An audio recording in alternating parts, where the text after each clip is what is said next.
Gary Williams here.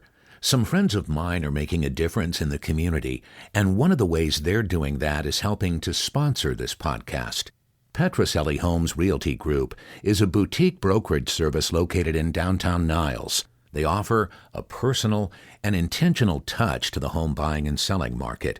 They take the time to learn each client's story, much like this podcast, because to them, the first step in linking buyers to the home of their dreams starts with understanding and a great deal of trust.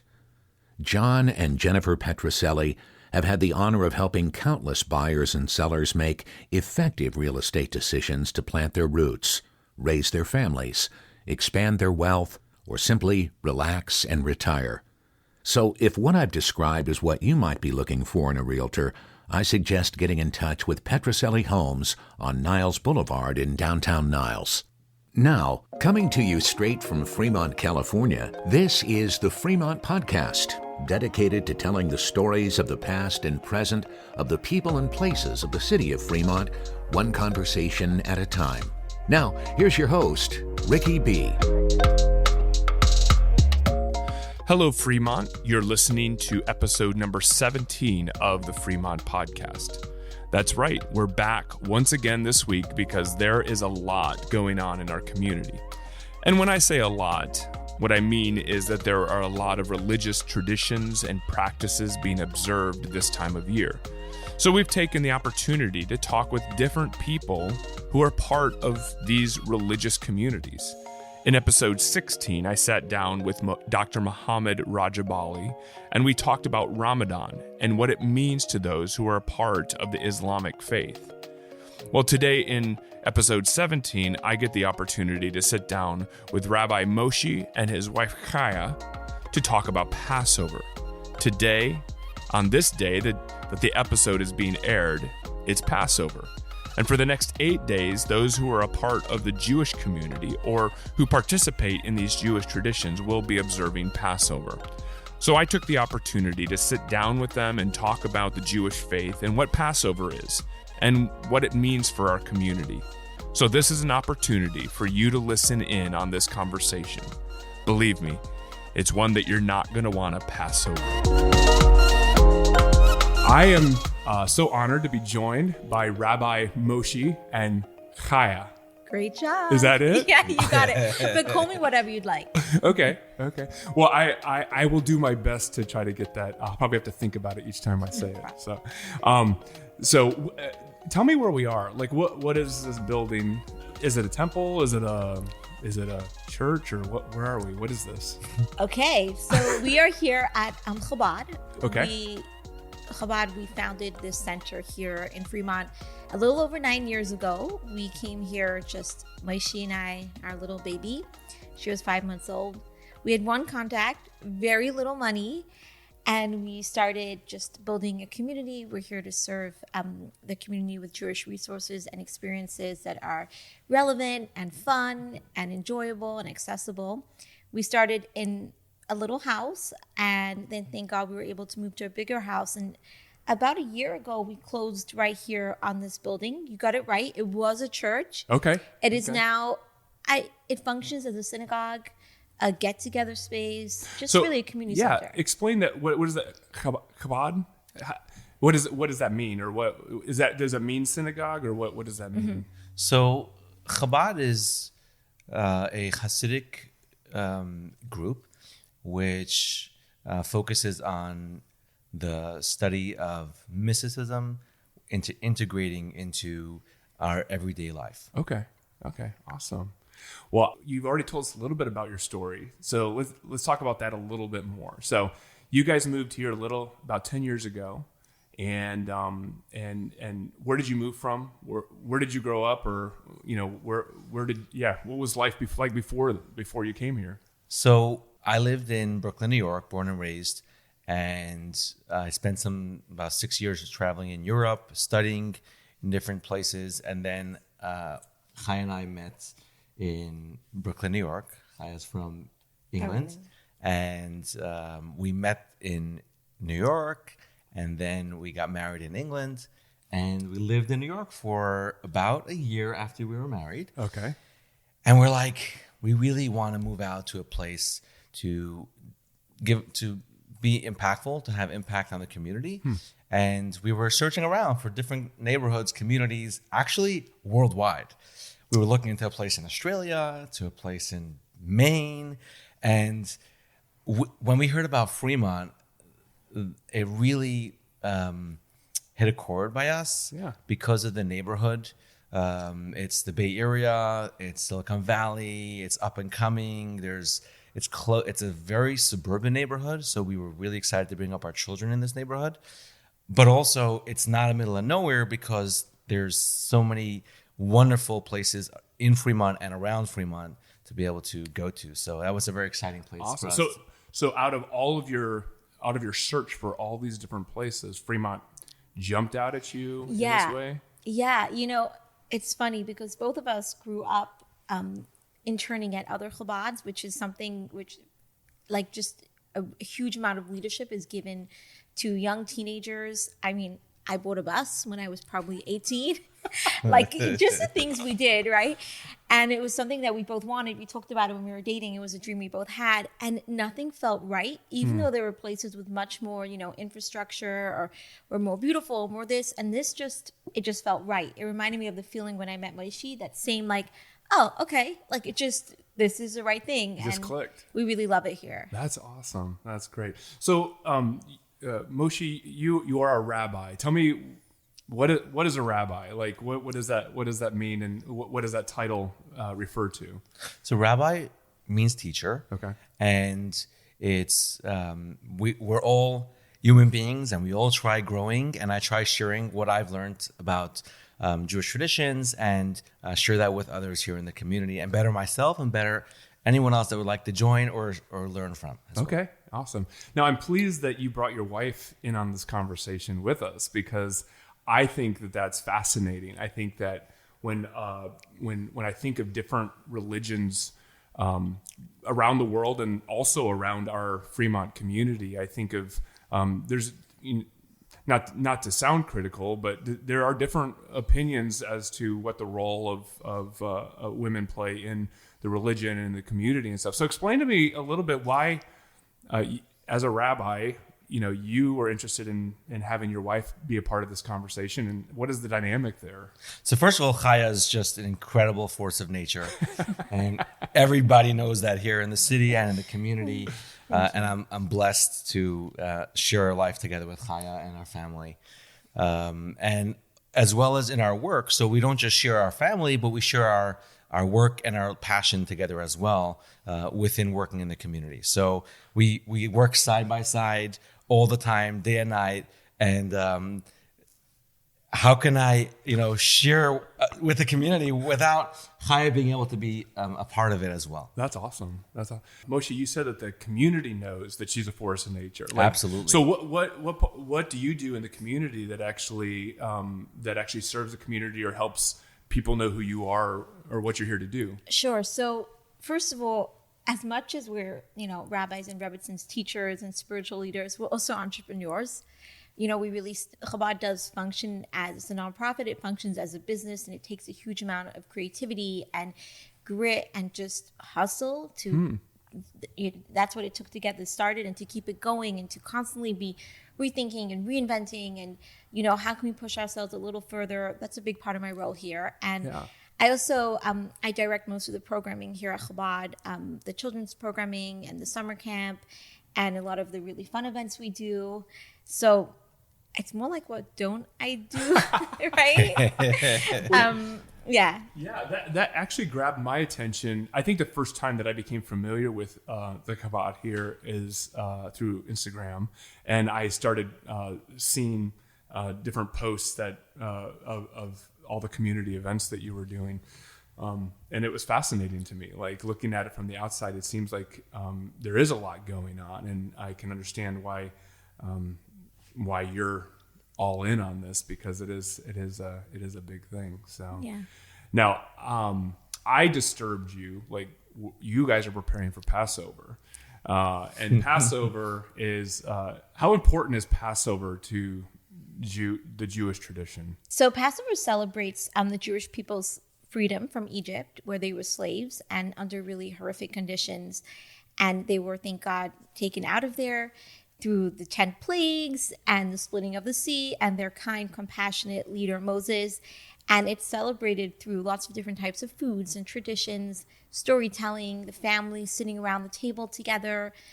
I love Passover, even though it's very labor intensive, a lot of cleaning, a lot of cooking, because we refrain from eating anything which is made with flour. Okay. Besides for the matzah. Okay. The matzah is a special kind of bread, which when the Jews left Egypt, they had so much faith. They just had their dough on their back. It didn't rise. It baked in the sun, and it became this flat bread that we eat every single Passover, and it's called the bread of faith. So when we eat it, we sort of tap into that faith that's inside all of us, and we try to internalize their faith and express it within our own lives. Actually, a few years ago, my grandmother was with me for Passover. There's certain things I do Passover especially when I'm preparing the Seder plate, the special foods. When she says to me, "Why are you doing that?" I'm like, "I don't know. That's what my mother did." And then my grandmother was here and we cooked together, and she was doing things in the exact same way that I did it. And I was like, "Oh, Granny, why do we do this?" And she was actually explaining where she learned that tradition and how she grew up with it. So it's a very traditional holiday where families pass down traditions. We make a lot of memories. I mean, there's just something so fun about eating this funny bread together, drinking 4 cups of wine or grape juice. There's a lot of laughing, a lot of songs, and a lot of storytelling. It's definitely very memorable. Okay. And with the foods that stand out, I always share that in the ancient Hebrew, there's no such word as history. History means his story. Mm-hmm. And when we sit around with the family, grandparents, grandchildren, and they're sharing my story, sharing the story of our family. And that's something really meaningful and that lasts and is very memorable to children. So it's a personal experience that more than just something that happened years ago, but it's about our family and it's a personal journey that we go on during the Seder, during the night of Passover. That's great. So, if I were to kind of repeat that in a nutshell, it seems to me that there is a story that it kind of these experiences, this retelling is anchored in, and then out of that is kind of this retelling of the story over and over and over again, and in some sense creating smaller new stories along the way that kind of bring that out. Exactly. Absolutely. Yeah. Are there any particular? You mentioned one that you had with your grandmother recently, but are there any other Passover experiences that you remember as children or growing up that were exceptionally memorable to you? Something that really kind of stood out to you in your life?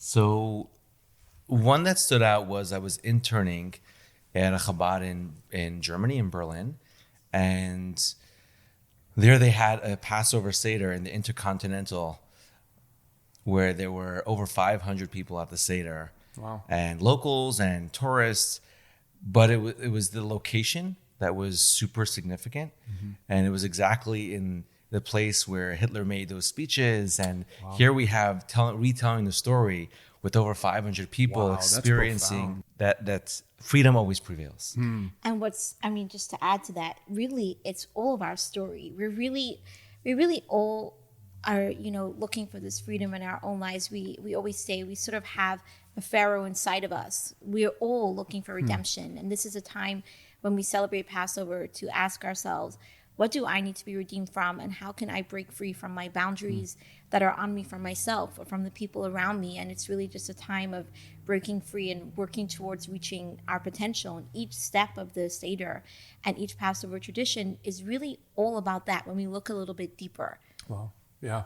So let me ask you this then. You mentioned the idea that we all have the Pharaoh inside of us, or we all have something that needs to be redeemed. What would you?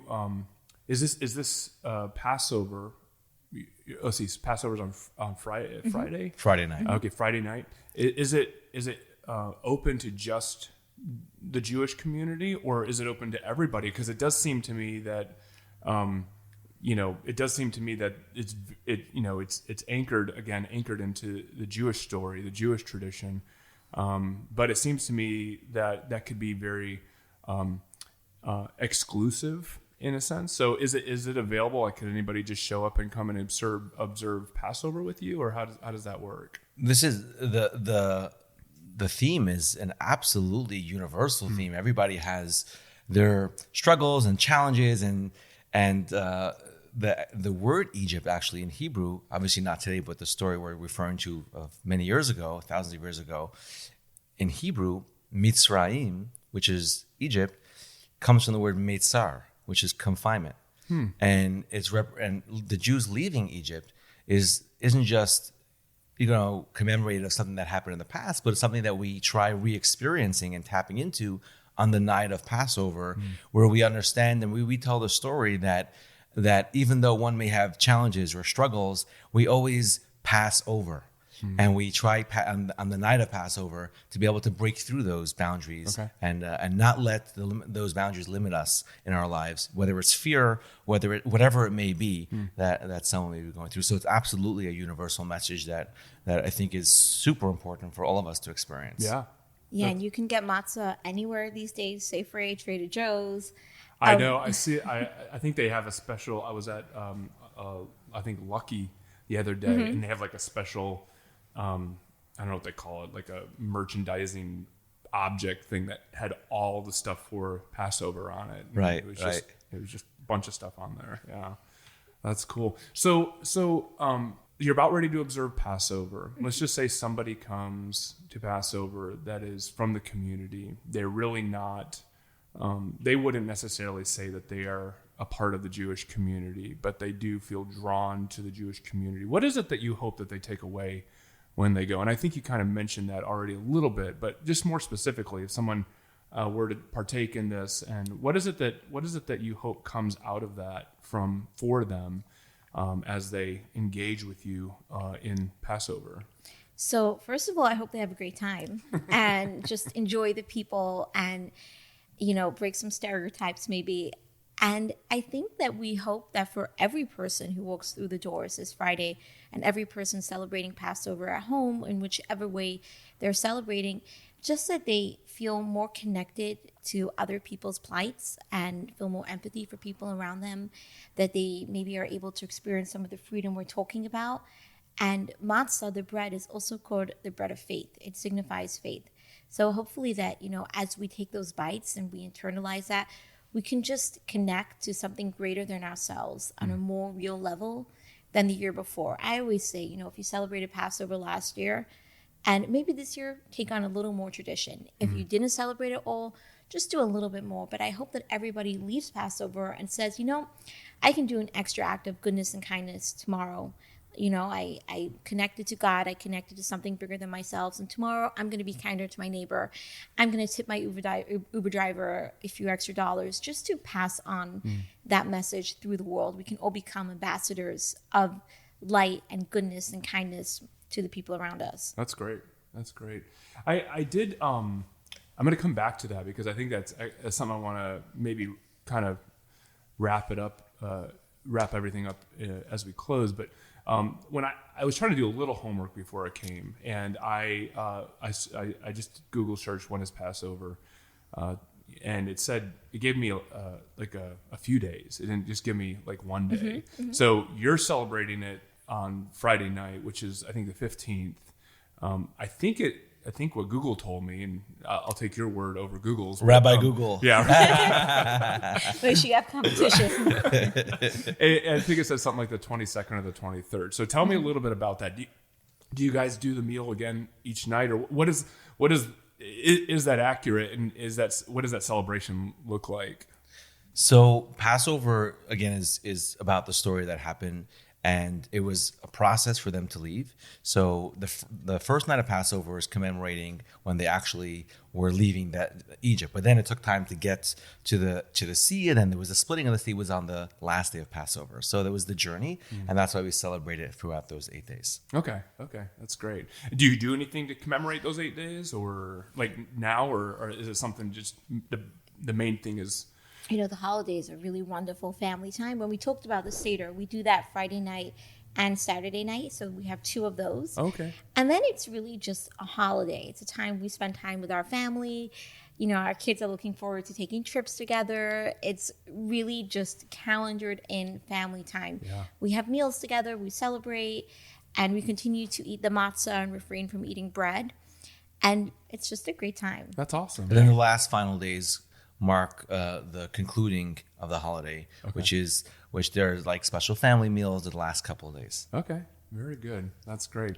So what is it that you hope? I know that you've been here for 10 years, and Fremont stood out to you as a community, which is why you ended up moving here. But what is it that you hope to see accomplished in Fremont through your efforts and through what you're doing? Like when you consider, let's just say we had the same conversation another 10 years from now or 20 years from now, what would you look back at and say, we came to this community with a vision to bring blessing to the community, and we can look at these particular marks and say that we in fact did that? Because I do think, going to the whole reason I asked you guys to be on the podcast is because I don't think we have an accurate understanding of different people's roles or even different religion's roles in our community.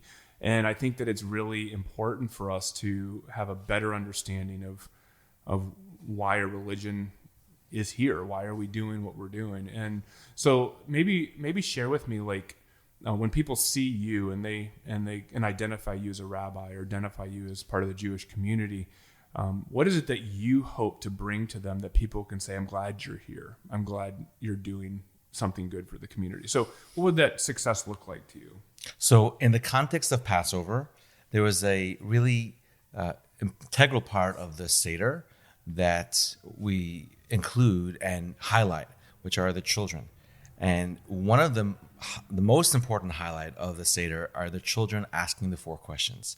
And it's all about the children asking and giving the children their attention and giving each child the answer that they need on a personal, individual basis. So education, the holiday of Passover, is integral to education. And can I add something? Sure, absolutely. So it's interesting talking about education, and with the question you asked, Rick, today is actually Education Day in the United States of America. And President Biden and the governors across all the states marked it as Education Day, dedicated to the Rebbe, Rabbi Menachem Mendel Schneerson, whose 120th birthday would have been today. Wow. He was the most influential leader of our times, Jewish leader of our times, and he was a lover of all humanity.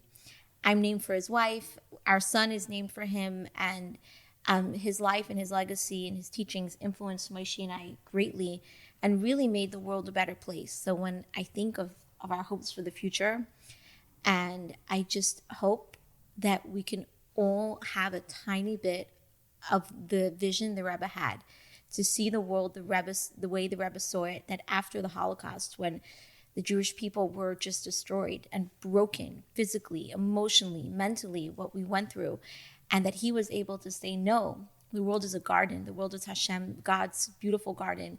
And he created so many leaders, people like us, and who are just trying to make the world a better place. So I hope that the world continues to just embrace acts of kindness and become a more compassionate place, and Fremont continues to be the beautiful, loving, compassionate city it is, and that we're just able to just be a little kinder to one another. That's great. You are a force of nature. I can see that. That's great. Well, is there anything else that you would like to share? Is there anything that, as you think of our conversation, as you think of the community around us, if there was something that you would like to pass along, and maybe you've kind of already done that in small ways, but is there anything that you specifically would like people to know about what you're here doing, or what you would like to share with our community for anybody that might be listening here? Anything you want to pass over, right? There you go. Anything you want to pass over, yeah. See, you're getting into the corny Passover jokes. When it's late at night and you've had 4 cups of wine, there's a lot of very awkward jokes going on, right? Yeah, that's great. I like that because it gives me my son always joked with me about all the dad jokes, and that fits right into that. The Passover jokes. Passover jokes, yeah. I think I would like to encourage people here in Fremont. I love Fremont. Let's all say hello to each other a little more. Yeah. I walk into the stores and I'm like, hi. People look at me sometimes like, okay, who's the weirdo? But by now, people get used to it. Yeah. And, I think we're all so busy and we're also tuned into technology and we're all hustling and bustling and commuting. But if COVID taught us anything, it's to just slow down, appreciate each other, appreciate the beautiful world around us, and just to be a little kinder, a little bit more welcoming and compassionate and open to people. That's great. That would be my message. I love that. That's really great. I think that's, I told you guys right before we started recording that, my hope is that, everyone stopped listening to the podcast because they were out having conversations with other people or spending time at the park or anywhere, people's homes, around a meal. I think then I would feel like my podcast has been successful to help initiate and motivate those sorts of conversations. So it starts with friendliness. Yeah, Absolutely. yeah. It starts with saying. Anything from you, Rabbi? Anything that you would like for our community to remember and take away and be encouraged by?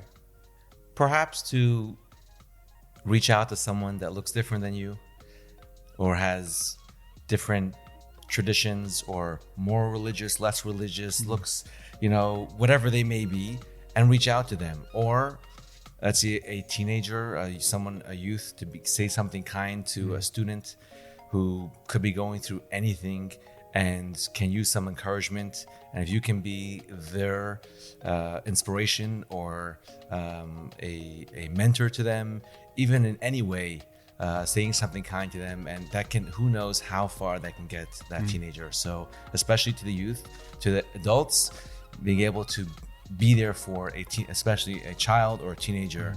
And sometimes it's just a word. Sometimes it begins a conversation. You never know where that person's holding, and it can really take someone far. That's great.